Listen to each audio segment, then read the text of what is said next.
Guy Ritchie's The Covenant is directed by Guy Ritchie and stars Jake Gyllenhaal, Dar Salim, and among others. And this story, it deals with a soldier played by Jake Gyllenhaal who ends up pretty much going through the war in Afghanistan with this interpreter that he meets, and they end up pretty much going through the war and everything together. And if you've seen from the trailers, essentially there's an event that happens where Jake Gyllenhaal gets injured, and Dar Salim has to essentially take him through to get him out, and he ends up coming home.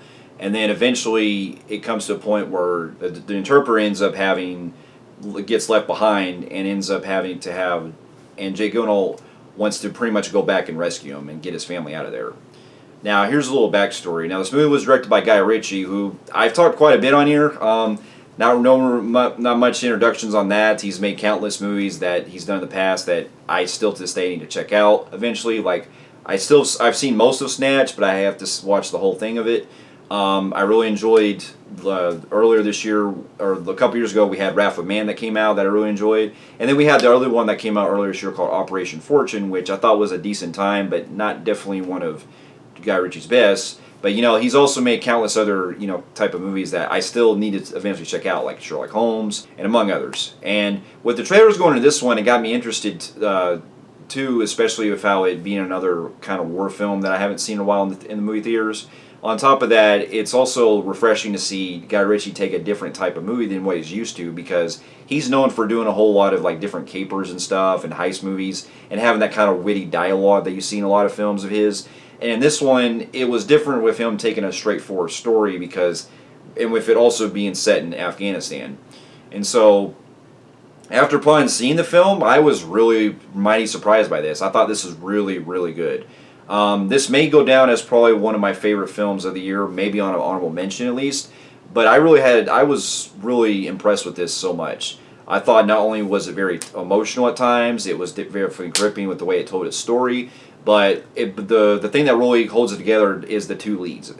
And to give my pros, I have to say that Jake Gyllenhaal and Dar Salim, I thought they were fantastic in this. I thought the way that it builds with them really starting out not on good terms with each other, and the way it builds with them having to rely on this friendship, I thought was not only very strong, but also really emotional too, especially with how much links that these two really have for each other, especially with how they pretty much have to return the favor on a lot of things. And getting into also my other pros, I gotta say the rest of the cast in this I thought were great.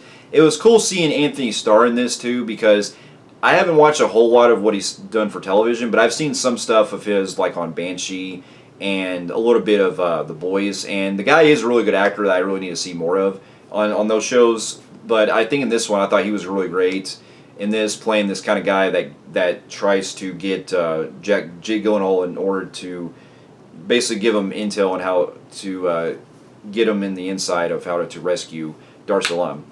And I'm sorry if I can't get his name right.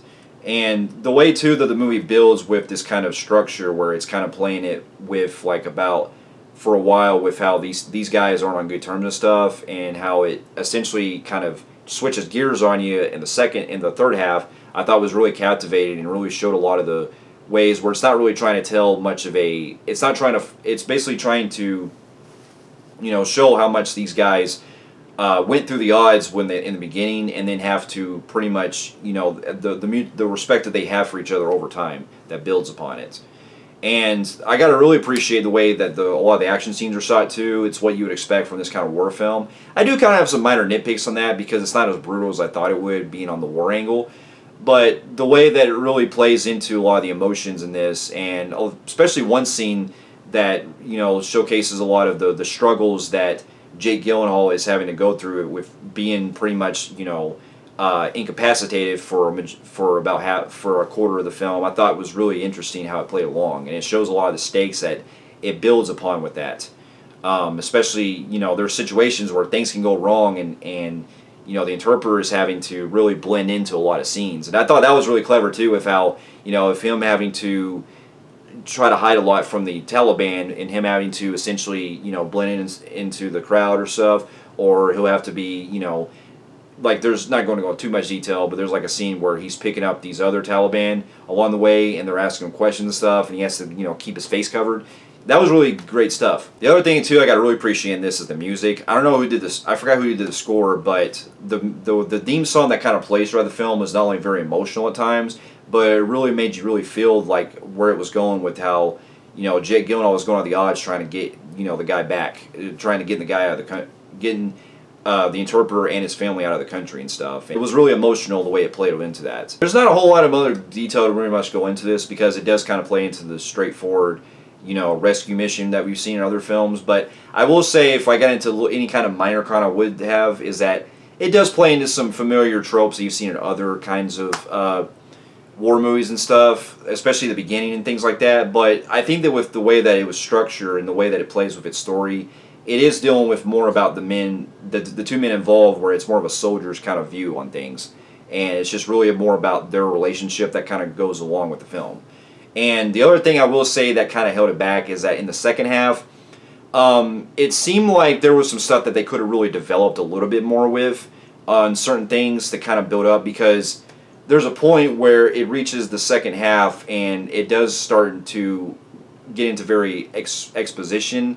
And it seems like there's some stuff that they could have maybe focused more on the point of view when the interpreter is capturing stuff, because it seems like we're basically hearing all of it explained to us, to the audience, and we're not really seeing a lot of it on the actual front lines. And I think that was a missed opportunity that I think they could have showcased more of what was happening between the time that Jake Gyllenhaal gets captured and then when he has to go rescue him. So I think that could have been elaborated a whole lot better with it, because I think if they really would have made it about maybe 10, 15 minutes longer, it could have been, fleshed out some lot of things. Or hell, if they really wanted to go into it, they could have made this maybe a mini-series where certain episodes kind of build into more of the relationship, the friendship that builds with these two guys, and then a lot of the outcome that comes in between the two acts that come into play. And so that is just one of my kind of minor things that held back just a little bit, But overall, though, I still really enjoyed this film a lot, and it is definitely going to... And the message that also presents itself with a lot of the interpreters that were on the front lines and stuff, and they give a lot of the respect for that in the end, especially, and I thought that was really great.